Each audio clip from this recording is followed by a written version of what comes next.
আসসালামু আলাইকুম প্রিয় চাকরি প্রত্যাশী ভাই বোন। কেমন আছেন সবাই? আশা করি ভালো আছেন। আলহামদুলিল্লাহ আমিও ভালো আছি। নতুন আরেকটি সাজেশনমূলক ভিডিওতে আপনাদেরকে স্বাগতম। আজকে আমরা গাণিতিক যুক্তি বিষয়ে অর্থাৎ গণিত নিয়ে আজকে আমরা আলোচনা করব। যে নিবন্ধন সহ প্রাইমারি বা অন্যান্য যত ধরনের চাকরি পরীক্ষা আছে, যেগুলো এমসিকিউ টাইপ বা রিটেন টাইপ, সেগুলোতে বেশ কার্যকরী। আসলে গণিতে যে যত দক্ষ সে তত অন্যান্য চাকরি প্রার্থী থেকে এগিয়ে থাকে। এজন্য আপনারা অবশ্যই চেষ্টা করবেন গণিতকে খুব সুন্দর করে বেসিক সহকারে আয়ত্ত করার জন্য। আমি সংক্ষেপে আমার একটু পরিচয় দিয়ে দিই। আমি আ ৮ বছর একটি সরকারি চাকরি করেছি এবং বর্তমানে আরেকটি সরকারি চাকরি করছি। যাই হোক আলহামদুলিল্লাহ আমার সেই আ আম ক্ষুদ্র জ্ঞান থেকে আপনাদের মাঝে অভিজ্ঞতাগুলো শেয়ার করার চেষ্টা। যাই হোক ভুল ত্রুটি ক্ষমা সুন্দর দৃষ্টিতে দেখবেন। যাই হোক ১ম এ আমরা পাটিগণিত আ টপিক নিয়ে আলোচনা করি যে কোন টপিকগুলো আমাদেরকে পড়তে হবে। কারণ হচ্ছে আপনি যখন জানবেন যে এই টপিকগুলো আপনার পড়তে হবে বা কোন টপিক থেকে বেশি প্রশ্ন হয় এটা যখন জানবেন তখন ওই টপিকগুলো খুব সুন্দর করে বেসিক সহকারে ক্লিয়ার করতে আপনার সুবিধা হবে।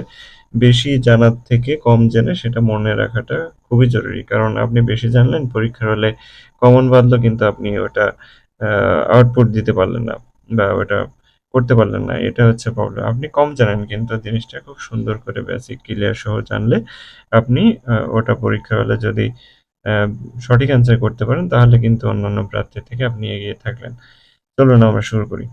পাটিগণিতের মধ্যে ১ম এ আমাদেরকে বাস্তব সংখ্যা যেটা মৌলিক আ এর ভিতর হচ্ছে সাব টপিক থেকে মৌলিক, বিভাজ্য, ভাজক সংখ্যা এটা আমি লিখে রেখেছি আমার নিজের প্রস্তুতির জন্য এক নজরে যে আমার কোন টপিক পড়তে হবে সেইগুলো। সেটা হচ্ছে বাস্তব সংখ্যা থেকে ১-২ আ মা মার্কের প্রশ্ন হয়ে থাকে। এটা প্রায়ই আসে। ঐকিক নিয়ম থেকে তো প্রশ্ন আসেই। মানে এগুলো কমন টপিক। আপনি নিবন্ধন, প্রাইমারি যাই হোক আম সবকিছুতেই আ প্রশ্ন হয়ে থাকে। আরেকটু আমি বলে রাখি, আমি প্রায় আ ৭, ৮ সরি ৯ টার মতো ভাইভা অ্যাটেন্ড করেছি। অলরেডি ২ টা চাকরি রানিং করছি। আ আমি বেশ বরাবরই অঙ্কে, ইংরেজিতে বেশ ভালো। বাংলা এবং সাধারণ জ্ঞানে একটু দুর্বলতা ছিল। তো সেইগুলোও আলহামদুলিল্লাহ এখন ওভারকাম হয়েছে এবং বেশ স্ট্রং জোন। আমার স্ট্রং জোন হচ্ছে ম্যাথ এবং ইংরেজি। যাই হোক আমরা চলে যাই লসাগু, গসাগু থেকে। লসাগু, গসাগু থেকে প্রশ্ন অ এসে থাকে।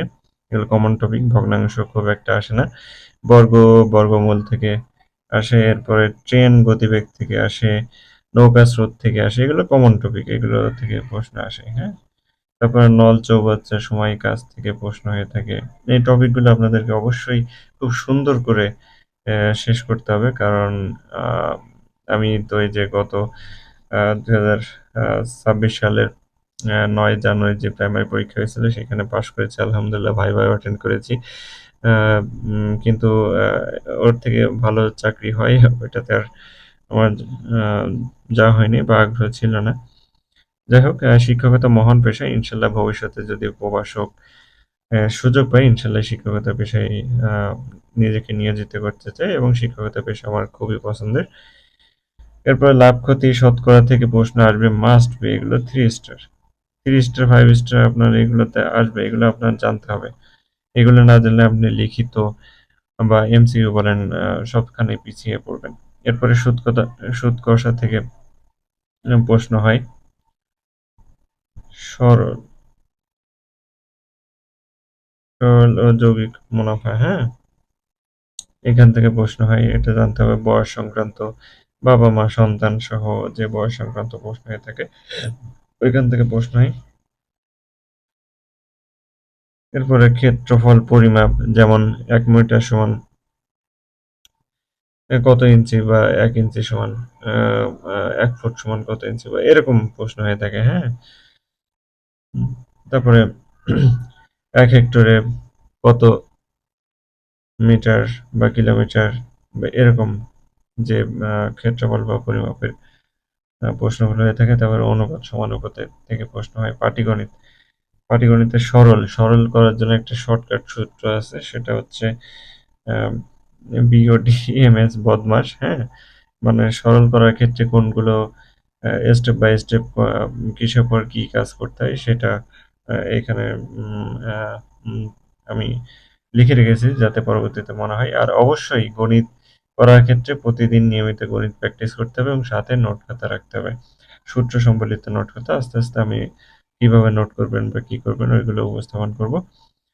তারপরে হচ্ছে ব্র্যাকেট, এরপর of, division, multiple addition, subtract এর কাজ পর্যায়ক্রমে করতে হয়। এরপরে বীজগণিতে আমরা আসি। বীজগণিতে মান নির্ণয় ও সূত্র প্রয়োগ থেকে প্রশ্ন আসেই, এটা কমন। উৎপাদক বিশ্লেষণ থেকে আসে, ফাংশন থেকে একটু কম আসে। এবারে বীজগণিত রাশি গসাগু লসাগু থেকে প্রশ্ন হয়, সূচক থেকে প্রশ্ন হয়, লগারিদম, সমান্তর, গুণোত্তর ধারা, এগুলো কমন টপিক, এগুলো আসে, এগুলো আপনার জানতে হবে। এরপর সরল সমীকরণ ও প্রয়োগ, এগুলো খুব একটা আসে না। বিসিএস সহ বড় বড় পরীক্ষাগুলোতে আসে সরল সহ সমীকরণ।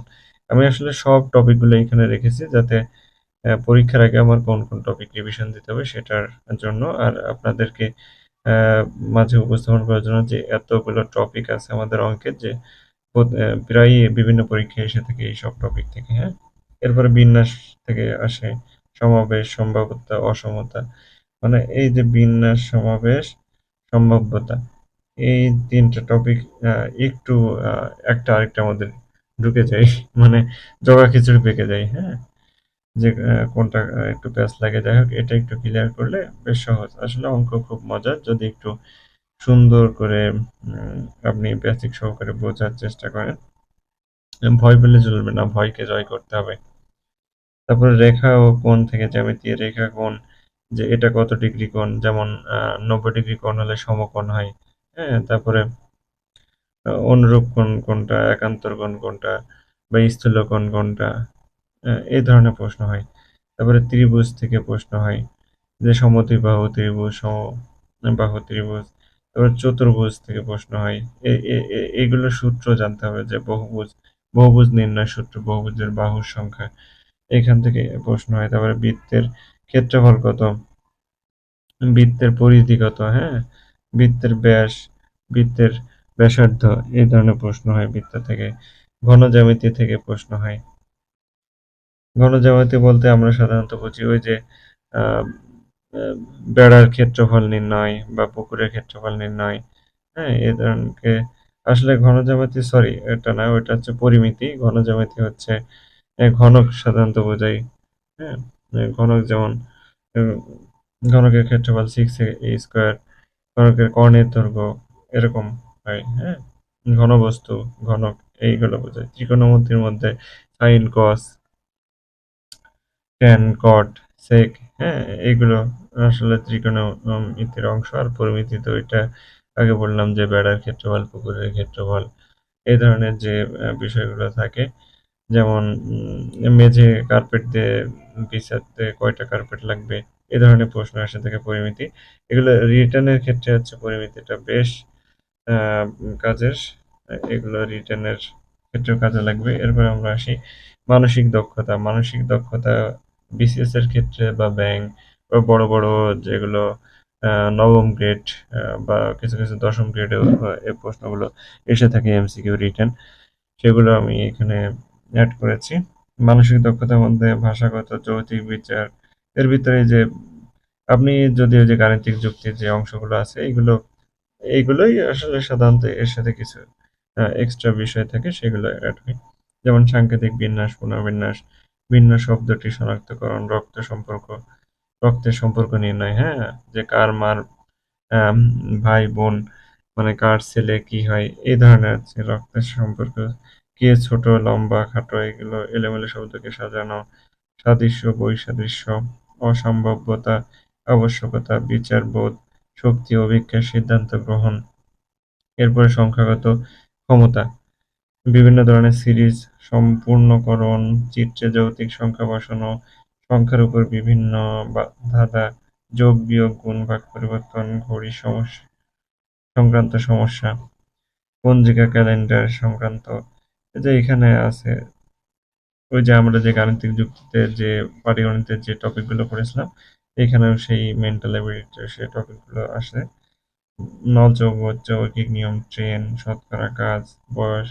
আসলে মোট কথা আপনার বেসিক সহকারে টপিকগুলো প্রত্যেকটা টপিক জানা থাকলে সেটা মেন্টাল অ্যাবিলিটিতেই আসুক বা গাণিতিক যুক্তিতে আসুক আপনি এটা পারবেন।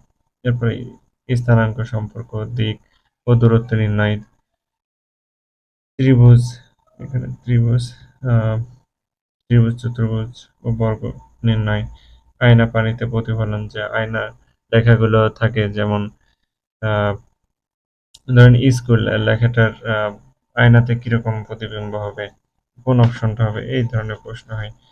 আর বিগত সালে প্রশ্ন সলভের কোনো বিকল্প নেই, বিগত সালে প্রশ্ন যত সলভ করেন তত প্রশ্ন সম্পর্কে ধারণা হবে।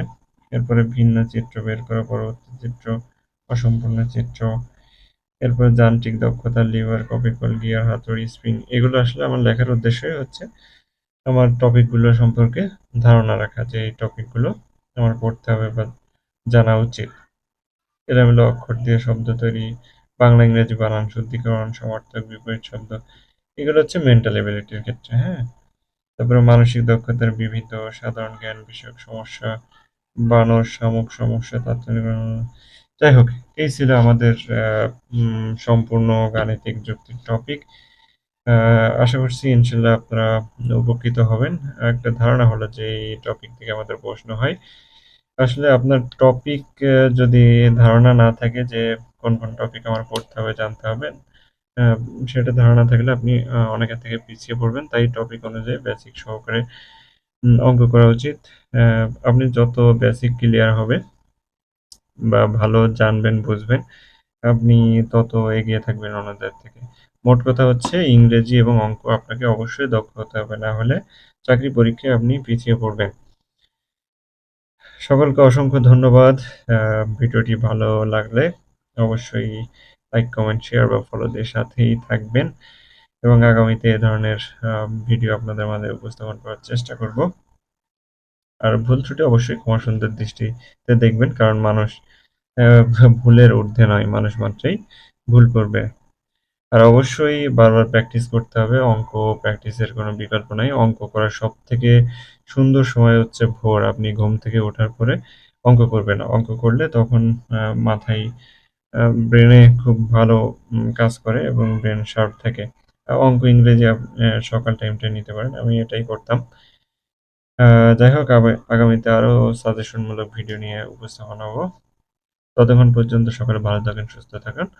আল্লাহ হাফেজ। আর অবশ্যই সৃষ্টি করতে এবং নিজের উপর বিশ্বাস রাখবেন এবং কঠোর পরিশ্রম করবেন। ধন্যবাদ।